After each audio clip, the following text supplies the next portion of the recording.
Magandang gabi Luzon, magandang gabi Visayas, magandang gabi Mindanao. Nakakita ng sapat na basehan ng Ombudsman para kasuhan ng pandarabong o plunder.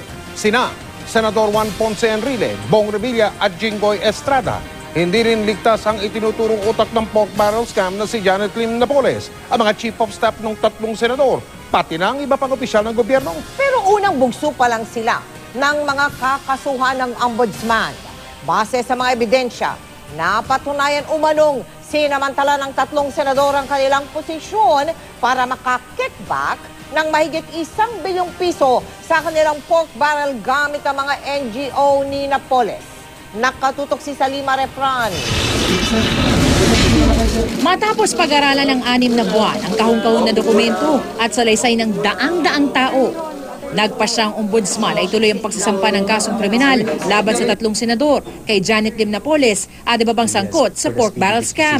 More than 172 million in the case of Senator Enrile, 242 million in the case of Senator Revilla, and 183 million in the case of Senator Estrada, with the PDAF-funded projects turning out to be ghost projects. Sa tatlong joint resolution, sinabi ng ombudsman na pinagsamantalahan ng tatlong senador ang kanilang posisyon para kumikback sa kanilang mga PDAF allocation gamit ang mga NGO ni Janet Napoles. Si Senador Juan Ponce Enrile sasampahan ng plunder at 15 counts ng graft sa Sandigan Bayan dahil sa umano'y pambubulsa niya ng 172 million pesos.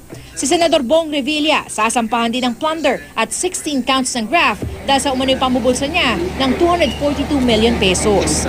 Si Senador Jinggoy Estrada naman, plunder at 11 counts ng graft dahil sa umano'y pambubulsa niya ng 183 million pesos. Sa kabuuan, ang pinaghati-hatian daw ng mga sangkot sa PDAF scam ay mahigit 1.1 billion pesos. Kasama rin pinagkakasuhan ng plunder ang mga chief of staff ng mga senador na sina Gigi Reyes, Richard Cambe, Pauline Labayen at mga presidente ng mga NGO ni Napoles na sina Ronald John Lim at John Raymond de Asis. Gayon din ang mga naupong opisyal at empleyado ng mga ahensya ng gobyerno. Pinaharap din sa kaso mga nagpipresenta ngayong state witness na sina Ruby Tuason, TRC Deputy Director General Dennis Cunanan at Rodora Mendoza, dating Vice President ng NABCOR. The office, however, resolved first the question as to the liability of Ms. Ruby Tuason and the rest of the respondents before studying or considering the request for immunity. Sa ngayon, nasa Israel si Senador Revilla habang nasa Estados Unidos si Estrada. Absent any whole departure order issued by the Sandigan Bayan, considering that the informations have not been filed, I think the respondents can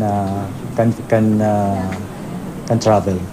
Matapos matanggap ang resolusyon, may 5 araw ang mga respondent para maghain ng kanilang mga motion for reconsideration. Oras na maresolba na ito, saka lamang makakapaghain ng kaso sa Sandigan Bayan ang ombudsman. Pero hindi pa dito nagtatapos ang trabaho ng ombudsman. Patuloy pa rin ang pag-iimbestiga nila sa mga kasong may kinalaman sa PDAF scam at maging sa iba pang pagnanakaw sa bayan.